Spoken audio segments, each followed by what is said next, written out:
Jaringan preman sisa Orde Baru.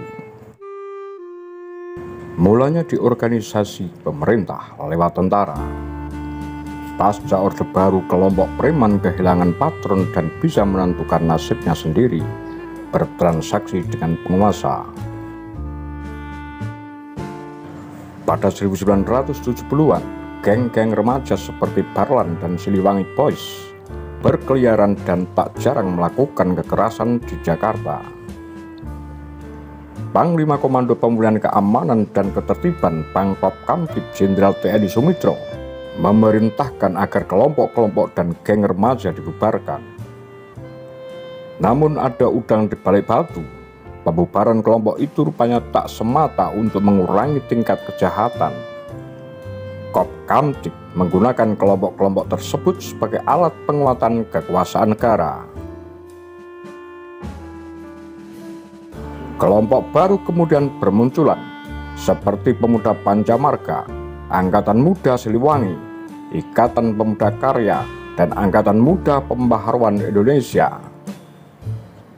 Semua organisasi massa, ormas, punya hubungan erat dengan militer dan Golkar. Sebagian kelompok baru itu muncul di bawah naungan Ali Murtopo, intel kepercayaan Soeharto yang menjalin hubungan dengan tokoh-tokoh kriminal. Orde Baru bekerja dengan sistem jatah preman. Mereka mengelola konflik yang hanya mampu dipecahkan oleh pemerintah sendiri. Negara beserta perangkatnya menciptakan ancaman lewat para preman sembari memberi perlindungan pada warga negara asalkan setia dan patuh.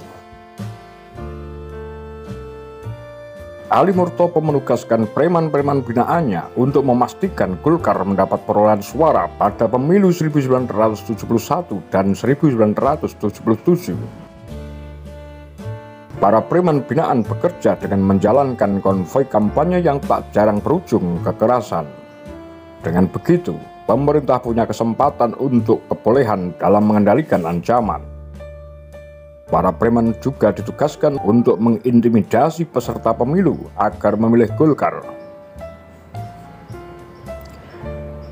Preman, jagoan, atau ormas selalu muncul dalam sejarah Indonesia sejak era kolonial sampai sekarang. Di masa Orde Baru, kelompok masyarakat itu digunakan sebagai alat pengendali masyarakat. Karena kalau di kampung, kekuasaan negara tidak terasa. Tapi kekuasaan itu coba dihadirkan lewat relasi sosial masyarakat dengan preman, jagoan, dan kelompok ormas. Sebagai contoh Siskampling, sistem keamanan lingkungan. Siskampling mempunyai konsep mengajak warga untuk mengawasi lingkungannya sendiri. Selain itu, juga merangkul jagoan agar menjadi bagian dari polisi lokal. Lewat para preman atau jagoan yang menjadi polisi lokal itulah kekuasaan negara hadir di kampung-kampung. Meski menggunakan preman dalam sistem pengendalian masyarakat, Orde Baru juga menjaga kekuasaannya dengan Operasi Petrus yang menimbulkan keterkejutan di masyarakat. Lewat operasi itu, negara memberangus keberadaan preman yang punya potensi untuk melawan sekaligus membungkam jaringan preman yang dianggap menjadi ancaman negara. Petrus digunakan sebagai shock terapi. Soeharto mengakui itu. Alasan resminya untuk menghapus kriminalitas.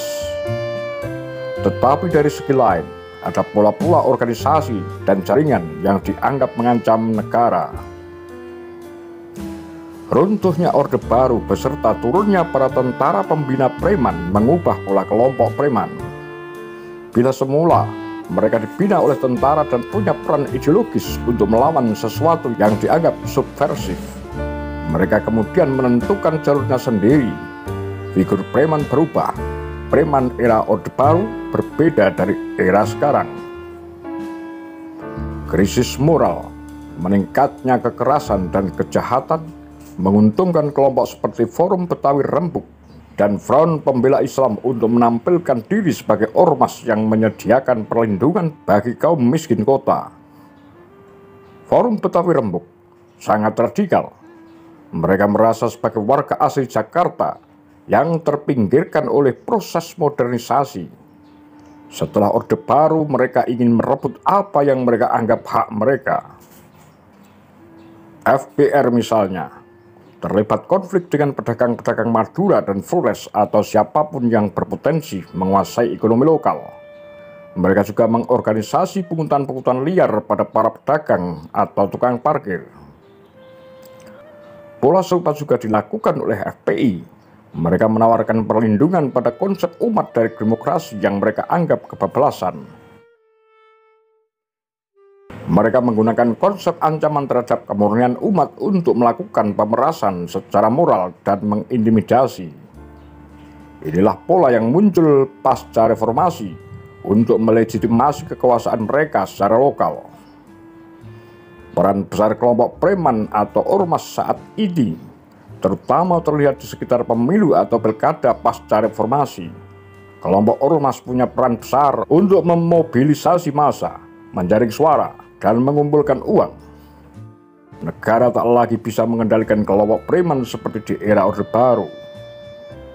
Ketidakmampuan partai politik untuk menjaring dukungan di tingkat akar rumput menjadi keuntungan bagi kelompok preman atau ormas.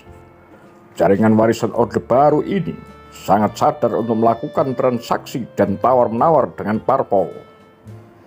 Semua bikin kontrak politik untuk dapatkan sesuatu, menjamin bisa menjaring sekian suara lewat jaringan-jaringan mereka.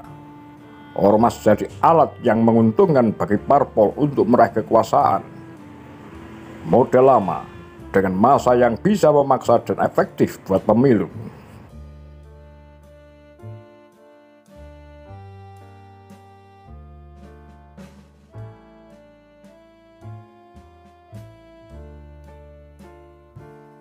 Demikian kura-kura, takar lambe sundel.